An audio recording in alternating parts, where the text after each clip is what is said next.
You can get all of the Pacific Rim Uprising figures at Big Bad Toy Store at the link in the description down below. Dragon Ball, Pokemon, Kaiju, and more. It's Steven's Toy Reviews. Hello there, collectors, it's Steven here, and with this video, it rounds out my reviews for all of the Tamashii Nation's Pacific Rim Uprising action figures, and this one is going to be of the SDCC 2018 exclusive, or one of the super deluxe home releases for Pacific Rim Uprising in Japan, sets the Pacific Rim Uprising Siberia Battle Set, featuring Gipsy Avenger and Obsidian Fury from the Robot Spirits line. Very neat.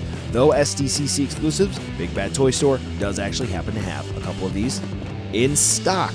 So with this set, we get repaints of Gipsy and Obsidian, and they are based off of the scene in the movie where they go toe-to-toe in Siberia, where we finally reveal, spoilers, that Obsidian is controlled by a kaiju brain. That being said, this whole set is themed after that, so accessories, we're not going to have them all, but are we going to get a really cool box? You bet.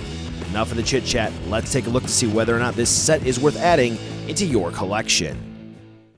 You know my drill. I don't like looking at boxes in the reviews. Why? Because, simply put, if you are going to spend more money just because it comes with a fancy piece of cardboard, well, you know what? Honestly, I can't blame you. But when the cardboard is that fancy, gotta be honest, that is worth taking a look at. And the Siberia Battle Set does come with one sweet box that I think fans of the Pacific Rim Uprising movie, or even the Pacific Rim series in general, will appreciate. Why?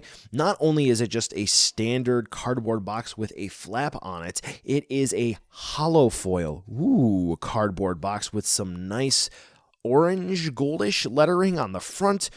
We have the SDCC logo on it. It just looks nice. It's a scene right out of the movie where the two Jaegers are going toe-to-toe. And like I made mention, we do have a nice flap on this, so this way when we open it up, we see Gipsy and Obsidian going toe-to-toe in the box, which is really cool with all the accessories laid out to the side. Now, unfortunately, on the inside, there is a little glacier backdrop that is inserted. It's not hollow foil in any way, but you know what? It's pretty cool that it's there.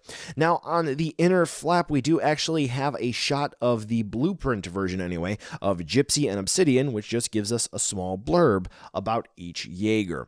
All in all, this box is definitely something you could probably display on its own on the shelf. Now, like I made mention, we get repaints here of the two Jaegers. So what we're going to do is we're going to take a look at everything for Gipsy first, then we're going to take a look at Obsidian, and we're going to bounce back and forth between sections. So we're going to take a look at sculpt and paint, then we're going to go ahead and take a look at articulation, accessories, basically like a normal review.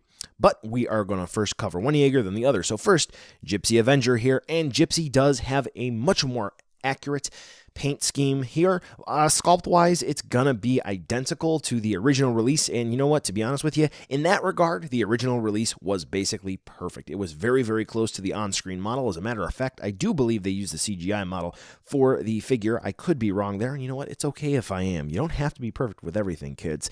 Anyway, for the actual figure here, in and of itself, it does look nice, because here we do have a much more notable mention of silver all throughout the figure, whether it's going to be in the visor on the con pod, it's going to be the reactor in the chest. We are actually going to have a little bit more silver underneath the reactor for that piece of plastic there.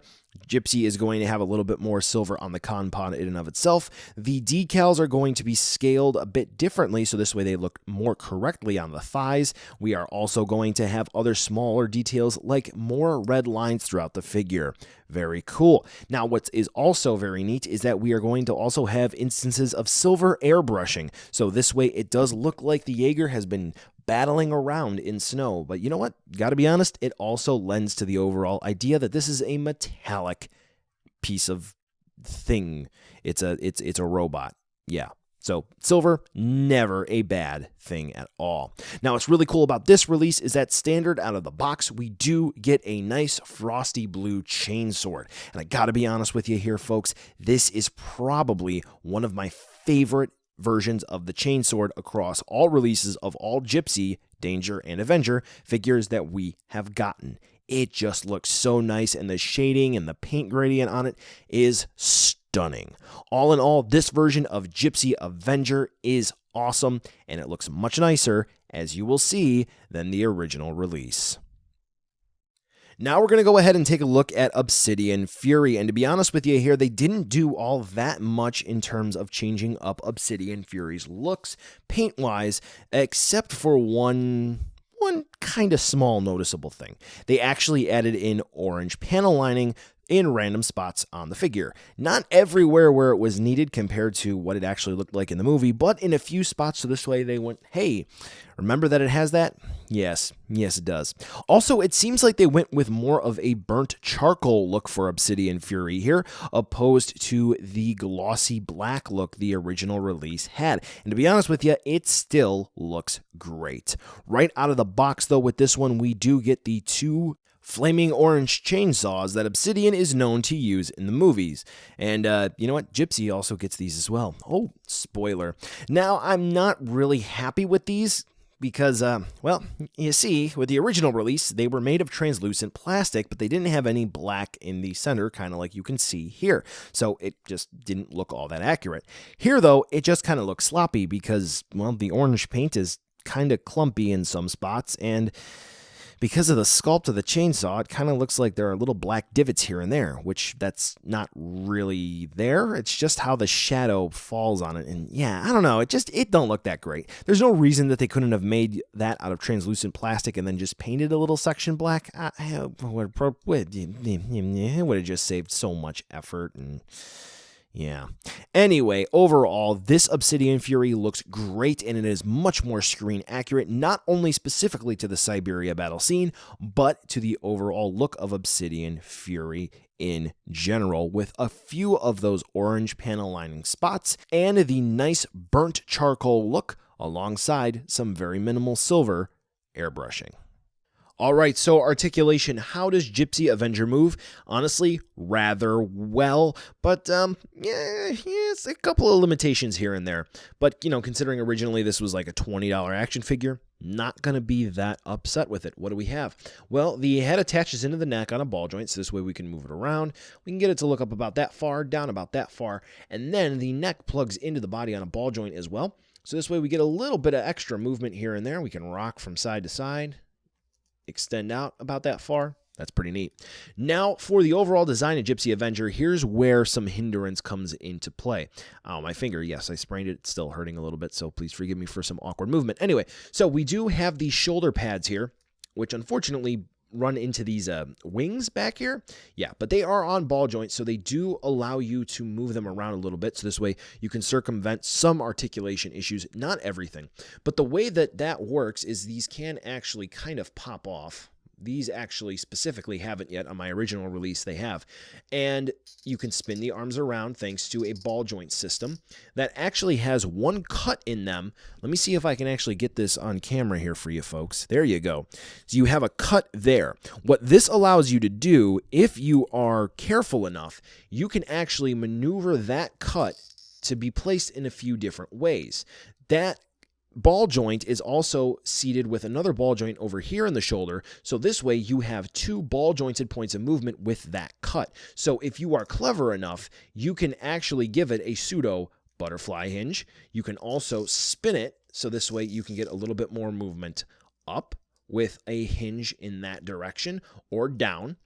Whichever way, you can get that cut to work. And that is kind of how Bandai decided that they were going to do their Pacific Rim Uprising figures and give them sort of a universal ball joint system there. So you can see similar joints down here in the thighs, at the hips. Anyway, let's continue on in the actual progression that we normally go in. We have double ball jointed shoulders, which unfortunately the shoulder pad can block a little bit. We can raise Gipsy's arm about that far and send it out forward about that much and put it off to the side about that much. Okay, so you have an idea for how Gipsy can move. Very, very nice, but you do have to be creative.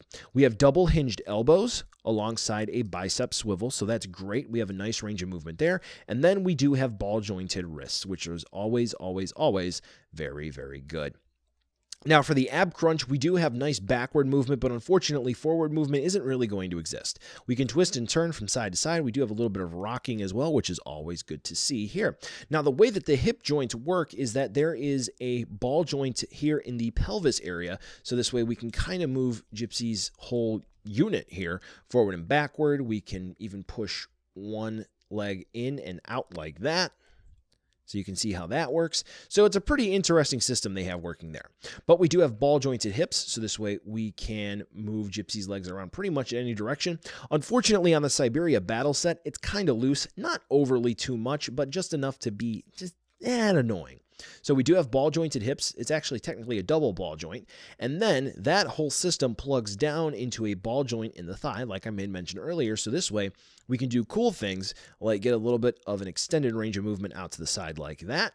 And we can move the leg up as well. So that's pretty cool. We do also obviously have a swivel built in there, which is pretty sweet. So Gipsy's legs can go out like that. They go out about that far, back about that far, to the side at max about that much. Yeah, so you can get pretty creative with the legs at the hips. We do have double hinged knees, and we do have ball jointed ankles, which have a very interesting range of movement just because of the overall design. So there was a lot to throw at you there for the articulation section on Gipsy, but to be sort of short, sweet, and to the point, very nice articulation. Unfortunately, the design will block a little bit, but if you're creative, you can get around some of those obstacles. Now it's Obsidian's turn on the chopping block, and like I made mention earlier, there is sort of a universal ball joint system where all the ball joints are going to be similar across the Jaegers, whether it's going to be for the ankles, it's going to be in the hips, the sort of connections that they have, and also with that cut, it is going to be included on nearly all of the Jaegers. So how does Obsidian use that system? Well, first and foremost, the head is on a ball joint, so this way we can get Obsidian to look in all sorts of different directions, better range than Gipsy Avenger, and then that neck is connected into the body on another ball joint, so this way we can get Obsidian to sort of do like a little vulture thing here, which is pretty cool. I really do like that. Overall, I think Obsidian is a very expressive figure because we do have ball jointed shoulder pads which really accommodate those shoulders, right? So this way we can really get Obsidian to sort of cock those arms back like it's getting ready to really go after a target. So that is really cool. Really do like that. But yes, we do have ball jointed shoulders, which are going to be similar to Gipsy's, where they're going to have that one little cut. So this way, if you're creative with how you move everything around, you're going to get a pseudo butterfly hinge. You can get extra hinge movement, basically. So those cuts are going to come in very handy if you know what you're doing. Now, we do also have a bicep swivel. It's kind of odd looking here because it's just straight from the joint into the bicep swivel. So yeah, aesthetic wise, not necessarily the best, but it is still okay. Then we do have double hinged elbows, which is cool, and then ball jointed wrists. Do take note, the wrist joints on this one in particular are a little rather loose, so the hands do like to pop off. Now, when it comes to the ab crunch, we do get a little bit of forward and backward movement and rotating movement, but yeah, realistically speaking, it's not the best. We really do just have to use the other joints that Obsidian has to compensate for that sort of limited ball jointed movement for the ab crunch. For the waist, once again, the pelvis does have a ball joint that sits up somewhere around here. So this way we can move the legs forward and back and whatnot at the joint area where the hips plug in, which the hips here are once again on ball joints. So this way we can spin them around. We can get them to move out to the side. And then we do also have that other ball joint here that plugs into the thigh. So this way we can get some more rocking movement there and whatever kind of movement we would really like. We do also have double hinged knees, which is great. And then for the ankles, we do have ball jointed movement, which yes, we are able to get that standard ankle rocker movement out and twist and turn from side to side. But what's also cool is there is a cut in the back of the foot. So this way, if you really wanted to with Obsidian Fury, you can get real crazy and have the foot go straight out like that. So if you're really looking for an awesome Jaeger action figure, I really do think that Obsidian Fury takes the cake here, and I really don't know of which one might ever be better. Maybe NECA Cherno Alpha? I don't know. But this Obsidian Fury is sweet. All right, accessories time, and They come with splayed hands. Yep. Gipsy also does come with an alternate left forearm part, so this way it is not using the chainsword, but that's it. Yep. Splayed hands. Yeah, Gipsy is in fact missing the gravity sling in this release, which, yeah, it makes sense. It didn't use it in Siberia, but to be honest with you folks, they should have just gone ahead and thrown it in. Or maybe they could have figured out a way to get those chainsaws from Obsidian to work on Gipsy. I don't know. They should have at least done a little something here for this release, aside from including an awesome box. Oh, and yes, you can swap out that little plug in the butt, so this way you can just use a Tamashii Stage Act support arm and plug it right into the figure itself instead of using a claw, so there is that. But of course, you are probably going to want some effect pieces to go with these figures. Maybe even some glacier-like rock effects from Obitsu.